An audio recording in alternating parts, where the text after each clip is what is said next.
Olá, vamos dar início a mais uma aula nossa, não é? E agora a gente vai começar com formação de palavras. Vamos lá.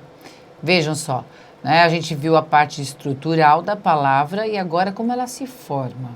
Então, veja bem, nós temos dois processos mais importantes, o de derivação e de composição. O processo de derivação de palavras acontece de que maneira? Sempre será, dentro da derivação, a existência de uma palavra primitiva que deu origem a uma outra chamada derivada, certo? Bom, primeira forma de derivação que nós temos é essa em que nós temos o acréscimo de afixos, certo?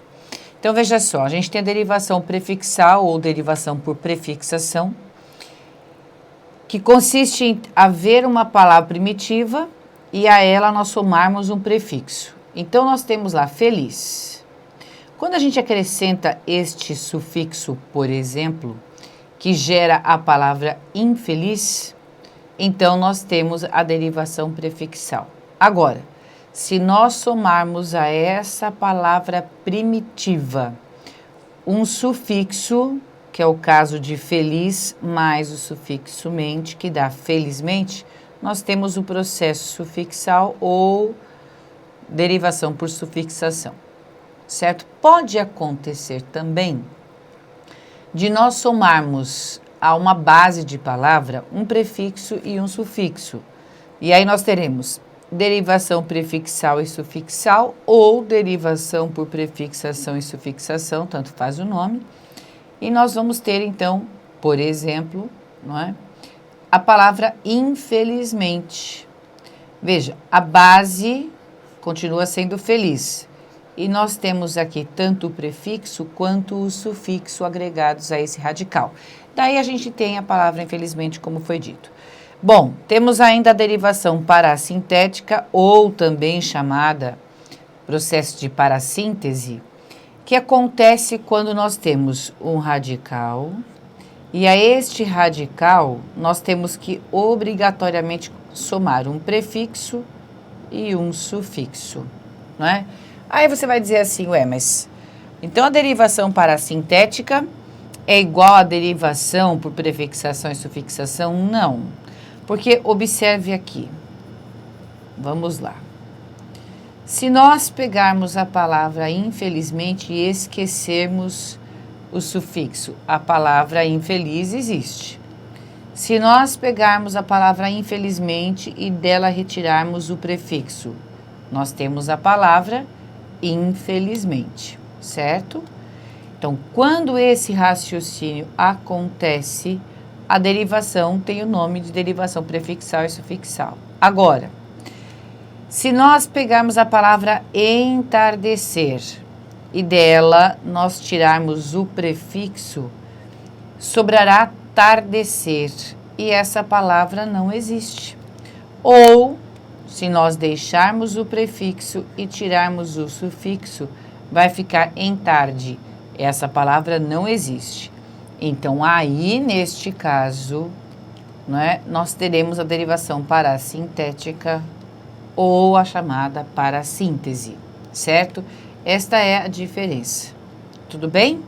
Então, a gente pode pensar que na derivação prefixal e sufixal, nós temos aqui três possibilidades de palavra. Feliz, certo?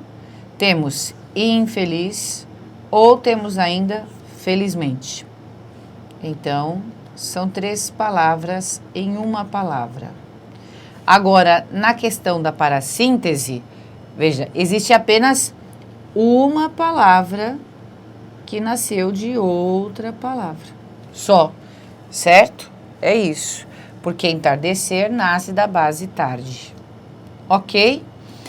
Então, esses quatro processos aqui são os quatro processos de derivação em que uma palavra nasce pelo acréscimo de afixos em uma base, certo? Um radical. Agora, nós temos uma segunda forma, vamos dizer assim, de derivação. Nesta segunda forma, nós teremos dois processos né, a serem percebidos aí.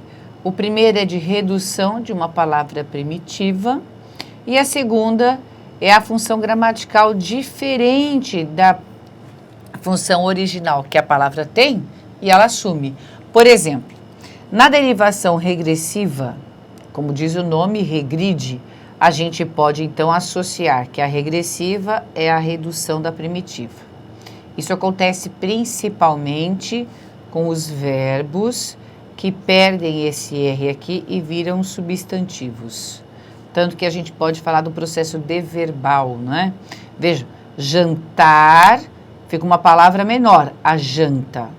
Justamente nesse sentido que você pode pensar, por que se chama regressiva? Porque regride, vamos dizer assim, ela diminui, né? Agora, a derivação imprópria, como diz o nome, ó, a palavra assume uma função que não é própria dela. Jantar é verbo.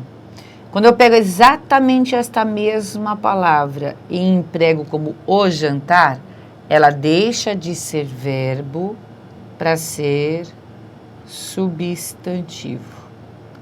Certo? É isso que aconteceu aí. Deixou de ser verbo para atuar como um substantivo, né?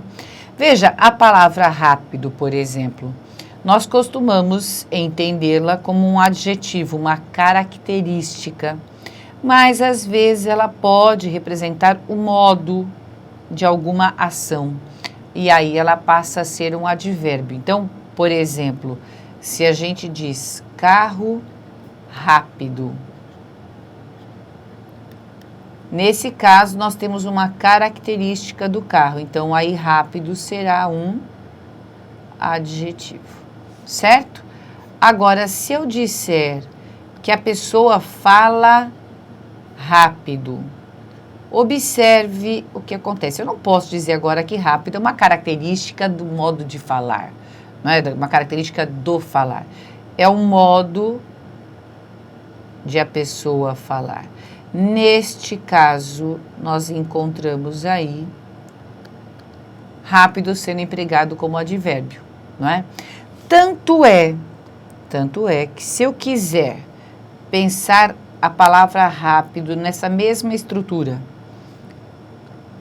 como rapidamente, será possível. Veja, ele fala rapidamente, certo?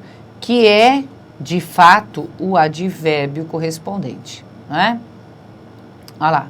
Então, se nós usarmos rápido, que é um adjetivo, como um advérbio, nós teremos a derivação imprópria, porque nós estaremos usando rápido numa função que não é própria dele, certo? Porque ele será advérbio aí. Como eu disse, nós temos ainda um outro processo tão importante quanto da derivação, que é o processo da composição. O que é esse processo da composição? É quando nós unimos dois ou mais radicais e formamos uma nova palavra. Então, veja, nós temos a composição formada por justaposição, como nós temos a composição formada por aglutinação. Então, veja só. Nós temos duas palavras aqui, ó, passa, tempo, que unidas formaram a palavra passatempo.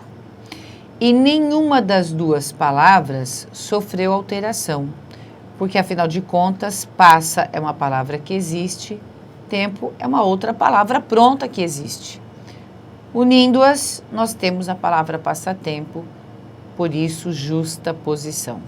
João de barro.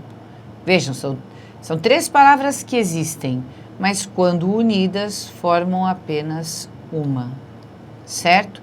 Nenhuma delas sofreu alteração. João, João, de, barro, barro, portanto, justaposição, certo? Bom, qual a diferença então da composição por justaposição para o processo de composição por aglutinação? Acontece assim, olha, a gente tem aqui a palavra aguardente, que é a pinga, né? E ela é formada, essa palavra água ardente, por duas outras. Como eu acabei de dizer, água e ardente. Só que essas duas palavras, quando se uniram, certo? Fizeram um A sumir. E aí, ele sumiu, ó. Então, nós tivemos aí uma alteração, mesmo que mínima, em uma dessas duas palavras. Daí a gente dizer que houve a aglutinação e não mais a justaposição, certo? Olha a palavra embora. A palavra embora significa em boa hora. Ó que interessante. Se eu digo em boa hora, não é? Para unir essas três palavras, eu deixo de ter de pronunciar todas elas inteiramente, não é? Aí eu uso em, tiro o A do boa, o H do hora, certo? Um dos Os some e fica embora. Portanto, houve bastante alteração. Daí a gente dizer que o processo é de composição por aglutinação. Ok? Vinagre. Olha o que acontece com o vinagre. Não é? Vinagre vem do latim vinum acre. O que aconteceu com essas duas palavras? Bom, de vinum, o U e o M sumiram, não é? E o C passou a ser usado como G, o que é muito comum de palavras latinas quando vem para o nosso português, né? Ter como alteração. A gente trocar o C pelo G é muito comum porque o som do G é mais fácil do que o som do C. Para nós, eu quero dizer, né? Então, olha lá. De vinum veio vim e acre virou agre, vinagre, não é? O que significa vinho azedo. Vinum é vinho, acre, azedo. Ok? Olha só, como eu disse, esses dois processos, o de composição e o de derivação, não é? São os dois processos mais importantes que nós temos na formação de palavras em língua portuguesa, não é? Então, vejam que aquele processo da derivação de que nós falamos aqui, ele diz respeito, inclusive, à parte de grafia, para a gente poder entender que, como falamos sempre, não é? A grafia de uma palavra derivada mantém a grafia da palavra primitiva. Mas observe que isso é quando você tem uma palavra primitiva em língua portuguesa, não é? Que continua sendo uma outra palavra em língua portuguesa. Olha o que eu quero dizer. O verbo ver, quando vai para o plural, não fica veem. Então, o rever continua sendo uma palavra de língua portuguesa. Então, rever nasceu de ver, duas palavras da língua portuguesa.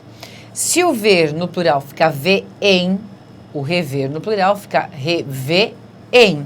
Exatamente igual. Então, aí nós temos de verdade aquilo que nós falamos em grafia, que a derivada mantém a grafia da primitiva, por conta desse processo de derivação, não é? Veja que rever teve o acréscimo do re, que é o prefixo, a base do verbo ver, não é? E esse acréscimo originou uma outra palavra. Então, é um processo de derivação, não é? Derivação por prefixação, não é? Diferente do que acontece com a composição. Eu estou sendo bem enfática nessa parte, porque muitas vezes, quando num edital aparece lá, no conteúdo programático, que vai cair estrutura e formação de palavras, não é? Nós temos como questões básicas para que o candidato reconheça que tipo de processo foi utilizado na formação de uma determinada palavra. A primeira coisa que você tem de pensar é se você está trabalhando com o processo de derivação ou o processo de composição. E ainda lembrar daquilo que eu estou dizendo, não é? Que o processo de derivação, inclusive, nos faz entender processos de grafia, não é? Em que uma derivada mantém a grafia da primitiva. Então, tudo isso é para ajudar a perceber que, de fato, o processo de derivação é muito comum e tem de ser distinguido do processo de composição, que não acontece quando uma palavra nasce de uma outra, porque ela simplesmente teve acréscimo de afixos, por exemplo, não é? Porque o processo, são aquele primeiro momento de aqueles 4 processos de derivação de que nós falamos: prefixação, sufixação, prefixação e sufixação, mais a parassíntese, que são os 4 processos de que nós falamos há pouco, não é? São, na verdade, são esses processos que revelam para a gente a questão da grafia e também que marcam a diferença principal aí para o processo da composição. Porque na formação de composição, nós temos união de palavras. União de palavras. Não é uma palavra que recebeu afixos, certo? Também não é uma palavra que regrediu.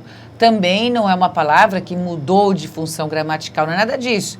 É uma palavra que foi formada por outras palavras, certo? Então, essa é a primeira coisa que você tem que pôr na sua cabeça, que você tem de diferenciar derivação de composição para saber responder as questões que são muito comuns, não é? Nesses processos aí de formação de palavras, certo? Muito bem. Bom, não existem apenas esses dois, por isso eu disse que o processo de derivação e o processo de composição são os principais, não é? Se eles são os principais, é porque de fato existem outros, como é o caso destes de que nós vamos falar neste momento. Veja só, nós temos aí agora o processo do hibridismo. Esse processo aqui praticamente não cai em prova, não é? Por quê? Porque é um processo que prevê, né? É um processo que prevê que a pessoa saiba a origem de radicais. Veja, televisão. Você deveria saber, então, que tele vem do grego e visão vem do latim, para saber que televisão é uma palavra híbrida, certo? Assim como a palavra, que não saiu aqui, mas é sociologia. Observe, sociologia é formada por sócio, que vem do latim, e logia, que vem do grego. Porque observe o seguinte, que palavras híbridas que fazem parte, então, do processo de hibridismo, são as palavras que são formadas por radicais de origens diferentes, de línguas diferentes, certo? Então, é por isso que isso aqui praticamente não cai em prova, mas que a gente tem de saber do que se trata, porque se alguma questão fizer menção ao hibridismo, você sabe do que se trata. Então, para a gente fechar, palavras híbridas ou processo de hibridismo acontece quando uma palavra, como a televisão, é formada por radicais de origens de línguas diferentes, ok? Esse assunto é muito interessante. Observe que televisão, né, faz a gente entender, quando a gente percebe a existência das duas palavras, por que a televisão se chama televisão? Visão é de ver, ok? Tele é a distância. E de fato, quando a gente assiste a televisão, nós vemos a distância daquilo que está acontecendo, né? Aulas telepresenciais. Você estará presente a uma aula que está sendo dada à distância, não é? Então, o interessante desse estudo é a gente entender de fato por que determinadas palavras têm aquela formação, por que determinadas coisas têm aquele nome, não é? Não é à toa, certo? Muito bem. Além do hibridismo, nós temos também a onomatopeia, que já é um processo muito mais comum. Talvez até você já saiba que a onomatopeia é, na verdade, representada por todas as palavras que imitam sons, certo? Então, o processo de onomatopeia é este, olha lá. Tic-tac, é o barulho do relógio, cri-cri, do grilo, miau, do gato. Então, essas palavras foram formadas para representar o som, ok? O processo de abreviação ou de redução. A gente faz muito isso aqui. É quando a gente se cansa de falar uma determinada palavra, pior que a gente cansa mesmo, porque a linguagem falada ela é muito mais dinâmica, não é, do que a escrita. Então, o que acontece? Nós que somos usuários, queremos falar tudo rapidamente, não é? E aí o que acaba acontecendo é que a gente, então, tem mania de reduzir as palavras. Veja, no lugar de falar cinematografia, a gente passou a falar cinema e em seguida cine, certo? Então, na fala, a gente vai abreviando as palavras, vai abreviando os nomes e aí acaba acontecendo isso. Pneumático, por que nós vamos chamar um pneu de pneumático? A gente fala pneu, certo? E ficou, certo? Ficou, são palavras que existem no dicionário justamente porque o registro se fez necessário já que o uso é largo, né, amplo. Bom, além do exemplo do cinema aqui, não é, a gente também tem a foto, muito comum, que na verdade é uma redução de fotografia, certo? E o mais interessante é que a gente usa essas reduções, mas não deixa de vez ou outra usar a palavra, não é? Originária. Ó, o pelô, que é, na verdade, para denominar pelourinho. Entendido? Então, estão aí exemplos de formações por abreviação. Bom, nós temos ainda a reduplicação, que acontece quando a gente faz a duplicação da palavra, né? Que a gente chama de duplicação silábica. Veja, corre, corre. A gente simplesmente usa 2 vezes a mesma palavra. É o correr, não é? Quando intensificado, vamos dizer assim, que você quer dizer que é o corre, corre do dia a dia, não é? Você simplesmente repete o correr, que é o verbo, e fica corre, corre, tá? Intensificação. Bom, observe o seguinte. O verbo protocolar, o verbo estar, o verbo veicular são verbos que já existiam, mas aí as pessoas decidiram dar intensidade ao sentido dessas palavras, fazendo uma alteração nelas. Veja, protocolizar, obstaculizar, veiculizar. E eu acho tão interessante que muita gente, quando vê obstar, acha estranha essa palavra, né? Nossa, existe isso, obstar. Mas se a gente diz obstaculizar, a pessoa logo se atém aí ao obstáculo. E aí entende bem o que é obstaculizar, percebe? Por isso que a gente, então, acaba tendo essas palavras formadas, né? Por uma questão de usuário achar mais interessante. Nós temos ainda o processo da combinação, que acontece quando nós unimos palavras para mostrar a mistura delas. Nossa, a pessoa, por exemplo, fala português e quer falar espanhol. No lugar de ela falar espanhol, ela mistura português com espanhol e gera o portunhol. E a gente fala, né? Nossa, ele fala um portunhol. Começou na tiração de sarro, não é? Olha lá. Ou mesmo a gente começou a fazer essas misturas aí para mostrar que a mistura aconteceu. E aí as palavras acabaram se registrando. É interessante isso. Veja que esse processo de combinação é um processo de formação de palavras, digamos assim, relativamente novo. Por quê? Porque o povo começou a fazer. Então, existem coisas, existem informações, existem estruturas que nós, usuários da linguagem, criamos. E aí, há um certo tempo, o gramático precisa registrar isso. Porque senão a língua portuguesa morre, né? Qualquer língua virá a morrer se os gramáticos e os estudiosos não registrarem aquilo que o falante vem fazendo. Claro, desde que isso obedeça a uma certa lógica, aquela ocorrência passa a ser registrada, certo? Não prejudica a estrutura gramatical da linguagem, a sua estrutura sintática em especial. Formação de palavras não mexe em nada na estrutura de frase, estrutura da linguagem mesmo. Então, essas palavras vão sendo agregadas, certo? Assim como algumas estruturas. Eu vou sempre avisando quando aquilo é novo, porque nasceu, para que você possa entender esses processos, tá? Bom, veja que atualmente a gente usa muita sigla, né? São muitas coisas novas que vieram surgindo. outras com nomes muito grandes, não porque a sigla seja uma coisa nova, mas nós temos usado muita sigla, né? Agora, por isso que eu digo atualmente, a gente usa demais da conta. Veja, o IBGE, que é o Instituto Brasileiro de Geografia e Estatística, PT, Partido dos Trabalhadores e assim por diante, como a CLT, a AIDS, etc.